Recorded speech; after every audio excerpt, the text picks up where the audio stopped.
Alors, bonsoir bien-aimés frères et sœurs. Comme vous pouvez le constater avec moi, la nuit est en train de tomber sur Abidjan. Et je ne dirais pas que c'est ici l'heure des ténèbres parce que nous sommes les fils de la lumière. Et même la nuit ne nous effraie pas, que ce soit la noirceur de la nuit, que ce soit les problèmes. Nous croyons par la foi en Jésus-Christ notre Seigneur que nous sommes des fils de la lumière et l'obscurité ne peut pas nous faire peur. Je voudrais profiter de cette petite occasion pour introduire une série sur les faux Christ des églises chrétiennes. Je voulais juste faire une introduction de ce sujet, juste pour mettre de l'eau à la bouche de plusieurs. Alors, ils vont me dire, mais attends, tu veux dire quoi? Les faux Christ des églises chrétiennes? Est-ce qu'il y a des faux Christ dans les églises chrétiennes? Oui, les églises chrétiennes ont fait la promotion d'un faux Christ, d'un faux Jésus. Un faux Christ, un faux Jésus auquel des milliers de personnes à travers le monde entier sont en train de s'identifier, en qui ils sont en train de croire, et donc qui est incapable de leur donner le salut. Vous savez, si vous lisez les documents catholiques, vous allez voir que là-bas, il parle d'un Christ qui n'est pas un Christ qui peut sauver.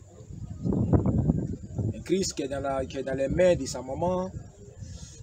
Depuis 2000 ans, il est dans les bras de sa maman. Ce Christ ne peut pas sauver les gens. Ou bien un Christ qui est sur un poteau cloué, qu'on porte au cou là. Ce Christ ne peut pas sauver les gens. Oui. Il y a un autre Christ. Et là, ça c'est encore plus compliqué. On dit qu'il est la troisième personne de la Trinité. Ce Christ-là aussi, c'est un faux Christ. Vous dites, ah, parce que là tu feras faux. Oui. On dit que le Père, le Fils et le Saint-Esprit, parmi eux, il y a un là-bas qui s'appelle le Fils, qui est la deuxième personne de la Trinité. La troisième personne, c'est le Saint-Esprit. Mais ce Christ, qui est la troisième personne, qui est la deuxième personne de la Trinité, bien ce Fils, qui est Dieu le Fils, là, auquel vous croyez là, c'est un faux Christ. Ma Bible qui est là, elle n'a jamais dit que Jésus était une deuxième personne de la Trinité. Vous lisez Hébreux chapitre 1. On dit qu'il est l'empreinte de sa personne. Et l'apôtre Paul dira plus tard, pour nous, il y a un seul Dieu, le Père. Un seul Dieu, le Père. C'est par lui que nous sommes, c'est de lui que nous venons, c'est lui qui est tout en tous. Il y a un seul Seigneur. Oh, les gens ne comprennent pas comment le monde spirituel est structuré. C'est pourquoi ils pensent que Dieu est en trois personnes.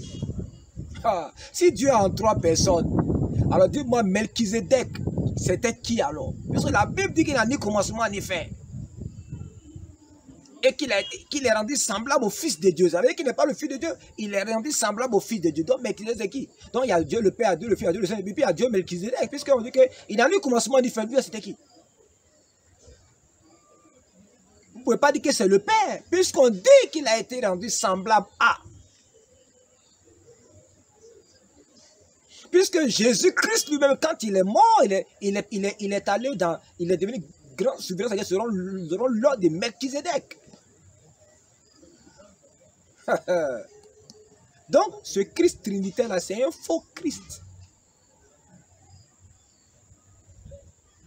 Je vais vous expliquer ce que veut dire fils, ce que veut dire père. Ce qui veut dire Saint-Esprit. Vous savez, les Juifs ne disent pas Saint-Esprit, ils disent le souffle saint. L'Esprit, le Saint-Esprit, c'est le souffle du Père. Ce n'est pas une troisième personne d'une quelconque Trinité. C'est le souffle du Père.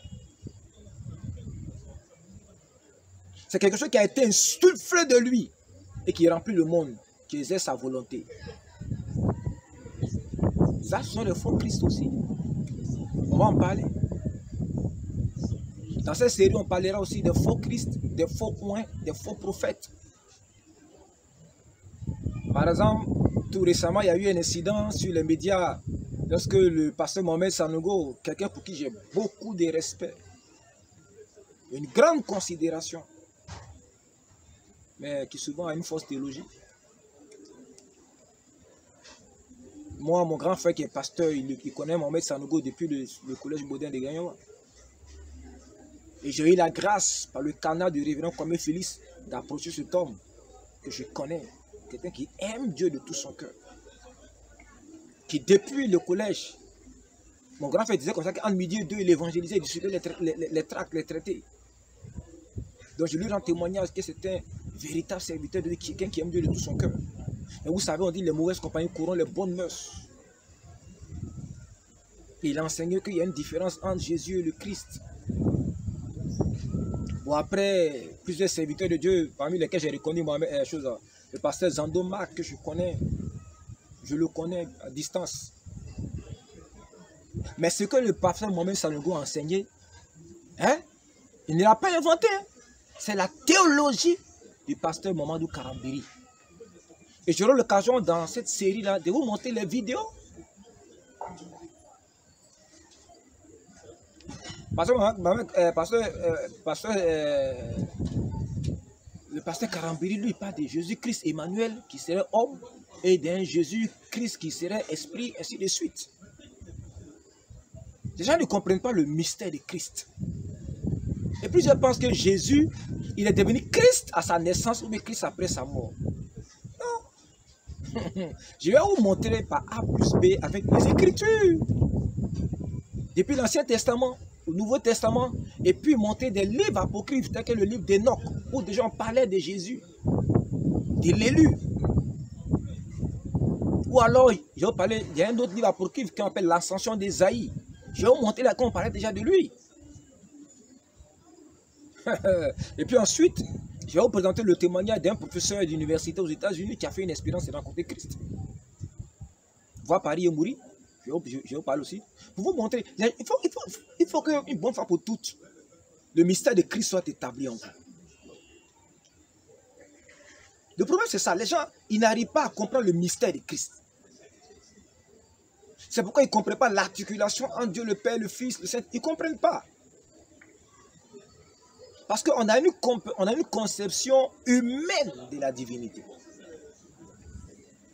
C'est ça qui fait que vous avez les problèmes. Donc les gens sont obligés d'inventer des doctrines, hein, pour que tout aille, pour que tout soit en ordre selon la conception humaine. Mais Dieu n'est pas un homme. Donc il y a des faux Christ. On parlera aussi de faux prophètes. Vous devez faire la différence entre les faux prophètes de Baal, qui ont l'esprit d'égarement, l'esprit de Bélial, qu'on appelle l'esprit de l'adversaire, qui ont l'esprit de l'antéchrist, qui sont des faux prophètes, qui sont mandatés par le diable. Des faux prophètes de Jésus-Christ, des faux prophètes de l'Église, qui sont des hommes et des femmes que Dieu a oint de son esprit, mais qui ont corrompu leur ministère, qui ont corrompu leur appel. Comprenez? Comme l'a fait dans l'Ancien Testament le prophète Balaam. Si vous comprenez? Comme l'a fait sous Jérémie plusieurs prophètes qui ont corrompu leur voix, soit à cause de la persécution, ou bien soit à cause des intérêts. Comme au temps d'Élie. Élie disait qu'ils ont tué tous les prophètes et les autres se sont corrompus. Jésus, et puis le Seigneur lui a dit que non, je me suis réservé 7000 personnes qui n'ont pas fléchi. 7000 qui n'ont pas fléchi les genoux devant Baal. C'est-à-dire qu'il y a des prophètes de Dieu qui sont allés servir Baal. Bref, Donc il y a les vrais prophètes de Jésus-Christ, mais qui ont simplement corrompu leur appel. C'est-à-dire qu'ils ont utilisé les biens de Dieu pour chercher leur propre gloire, pour faire leur propre volonté. Donc ceux-là, souvent, ils sont obligés d'utiliser la ruse et la fraude. Hein, parce qu'il faut que tout tombe bien. Quand ils n'ont pas de révélations, de techniques pour pouvoir donner l'impression aux gens que c'est Dieu qui leur parle, alors qu'il n'en est rien. Ou alors ils ont des enseignements qu'ils utilisent pour mettre le peuple dans une certaine atmosphère. Ce sont des mises en scène. Parce que quand tu fraudes avec Dieu, Dieu ne peut pas. Jésus ne peut pas, il peut pas venir. Il ne peut pas venir valider toi tes erreurs. Donc, comme il ne peut pas valider leurs erreurs, ils usent de petits subterfuges, de petites techniques. Je vais vous révéler tout ça pour que vous soyez affranchis. Donc cette série-là, elle est consacrée à ça. Les faux Christ, les églises chrétiennes.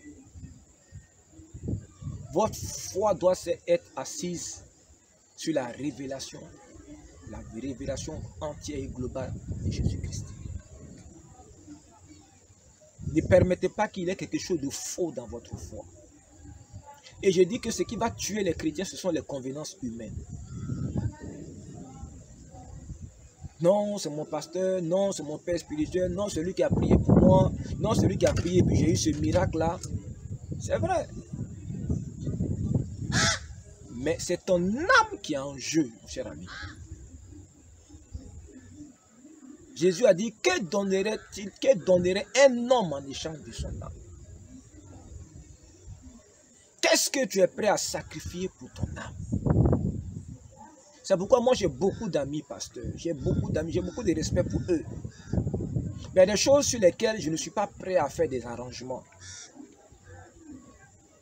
Il peut me haïr, il peut me détester, il peut faire ce qu'il veut, il peut dire ce qu'il veut sur la chaîne.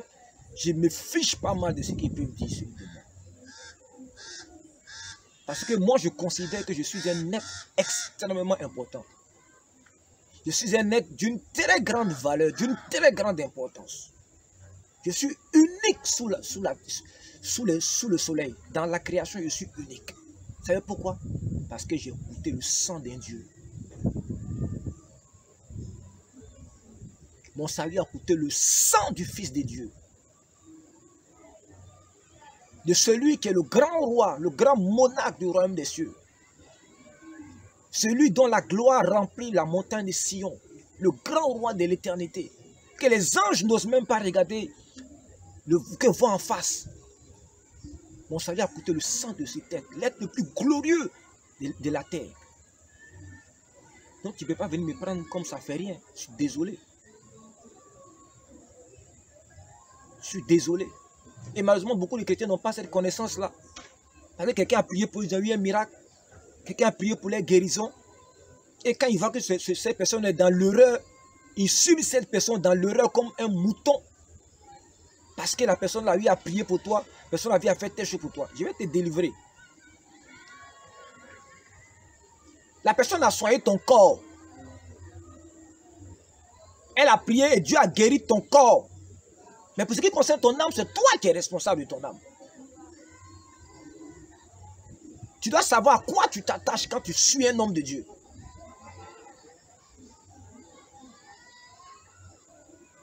Il n'y a rien que tu peux troquer, échanger contre ton âme. C'est pourquoi je le dis toujours. N'ayez pas peur des gens qui font les miracles. Ce n'est pas que je ne crois pas au miracle.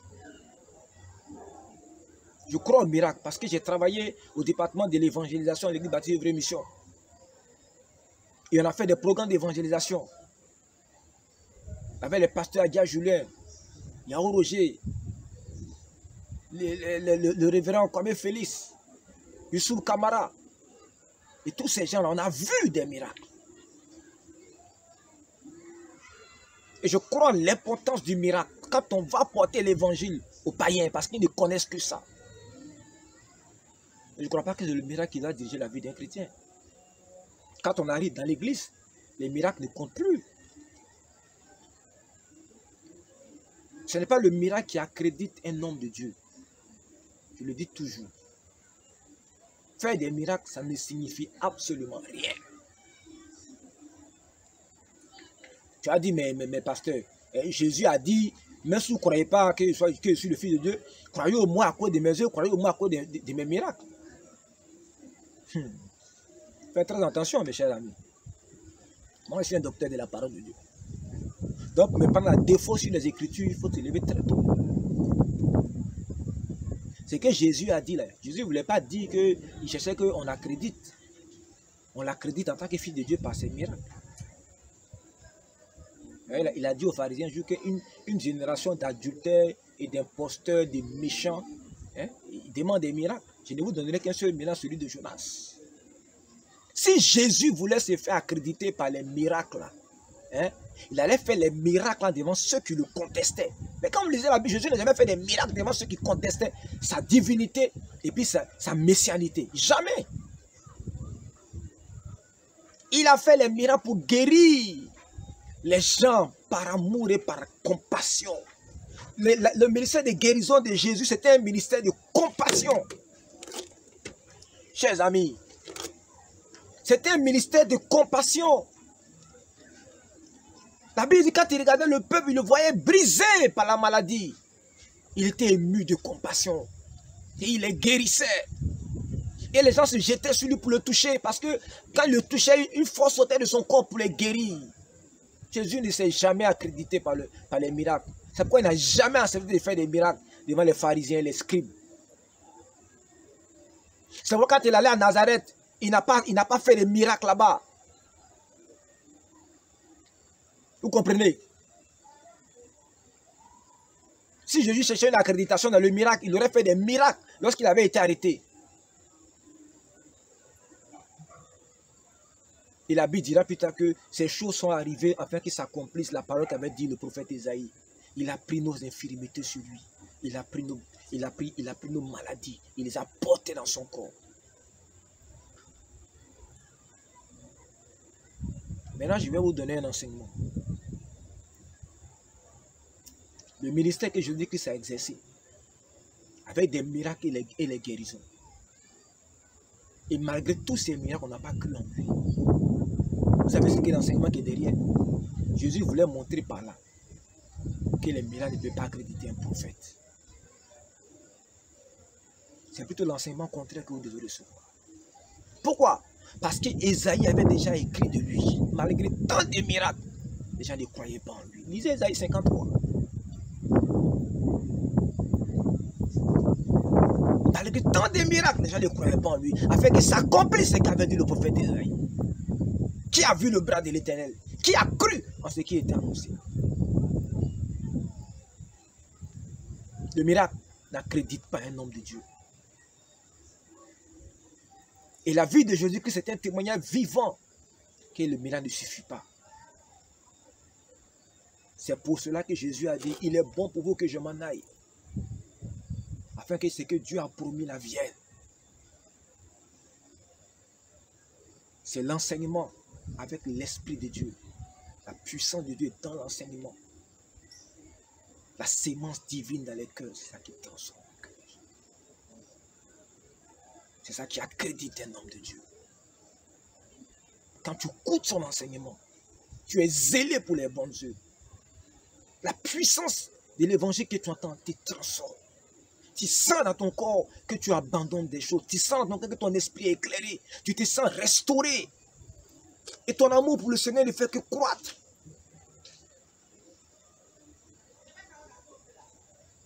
Voilà ce qui accrédite un homme de Dieu.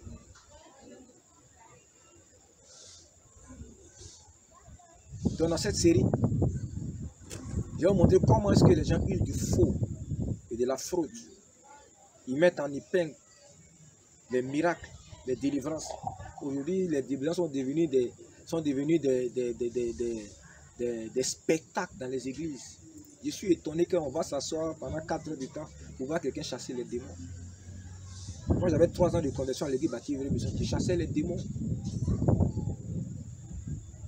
Je chassais les démons 3 mois. Mais quand on fasse un culte tout entier, comme on le voit au Nigeria, un culte tout entier, quelqu'un est en train de chasser les démons. Quelqu'un est en train de faire tomber les gens, ça tombe ici, ça tombe ici.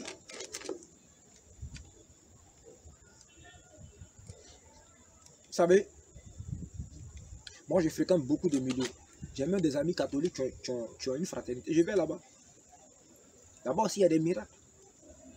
Et des miracles plus grandioses que certains miracles que je vois dans les églises évangéliques.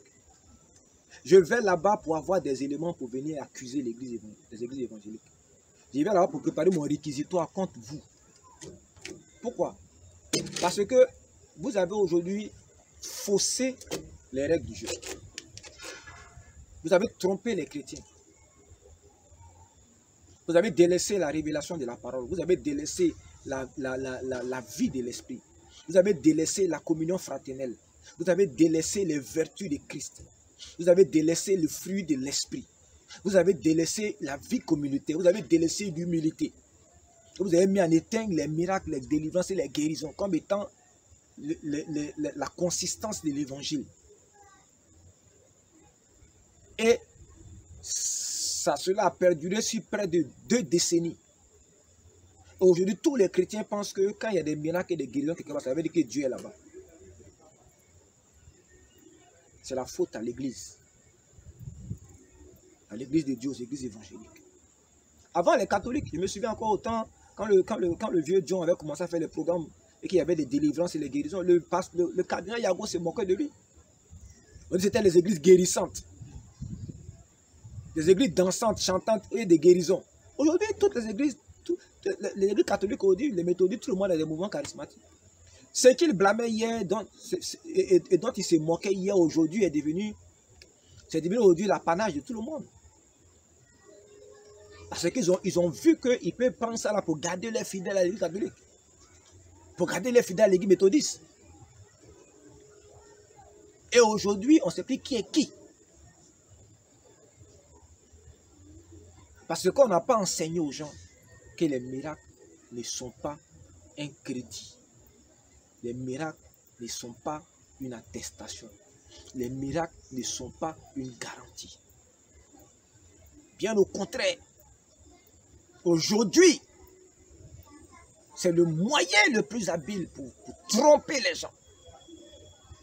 Et le pays est rempli de faux prophètes, de faux guérisseurs. Et d'une fausse onction qui couvre le pays.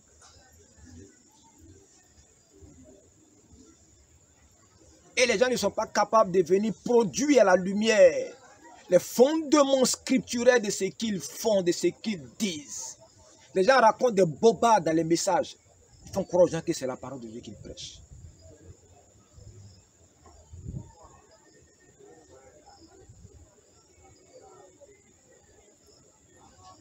Porte des titres. Bon. Mon cher ami, je n'ai fait qu'introduire cette nuit. J'ai introduit juste le message. Nous aurons l'occasion d'en savoir un peu plus sur les faux Christ, les faux rois, les faux prophètes des églises chrétiennes. Je dis les églises chrétiennes parce que c'est nous qui les avons fabriquées, malheureusement. On les a fabriquées, on les a encostumées, on les a valorisées, on les a nourries, on les a entretenues. Aujourd'hui, ils sont en train de détruire la vie de plusieurs. Ils sont en train de bouleverser des familles tout entières en enseignant des choses qui ne méritent même pas d'être enseignées. Puisse Dieu utiliser le pauvre serviteur que je suis pour apporter la lumière là où il est possible encore d'apporter la lumière. Sinon, le mal est grave. Le mal est profond. Le mal est profond. Et je voulais profiter pour dire une chose. Le frère Soumaïa dit, il a été mis en prison injustement. Il a été mis en prison injustement. J'ai eu la grâce par un concours de circonstances d'avoir le fin mot de cette histoire de Béhanzin en Côte d'Ivoire. La vérité fait peur, ça fait frémir. Et je vous pose la question, et si Béhanzin avait raison? C'est vrai, tout le monde dit que c'est un menteur, c'est bon, ok. Maintenant, à supposer, si Béhanzin avait raison, et si Béhanzin avait raison, je ne vous dirai pas ce que j'ai découvert, mais vous avez l'intelligence de le comprendre. Qu'est-ce que Soumaïa a dit? Il a été mis en prison injustement. Parce qu'il n'était pas dans l'erreur. Il n'était pas dans la fraude. Si vous avez des oreilles pour entendre, entendez. Que la grâce de Dieu soit avec vous. Je vous bénis de la part du Seigneur. Je vous bénis en son nom. Que sa grâce repose sur vous. Et que vous puissiez le connaître par vous-même. Avoir ce que le professeur Cheikh Anta Diop a dit. Il a appelé la connaissance directe. La connaissance par soi-même. Et ce que vous ayez cette connaissance de Christ, ayez une connaissance par vous-même. Faites votre propre expérience. Jésus n'a jamais dit aux gens de ne pas le chercher nous-mêmes. Il n'a jamais dit de le chercher par procuration. Bien au contraire, c'est lui qui nous cherche. Il te veut. Il te veut. Oui, toi, il te veut.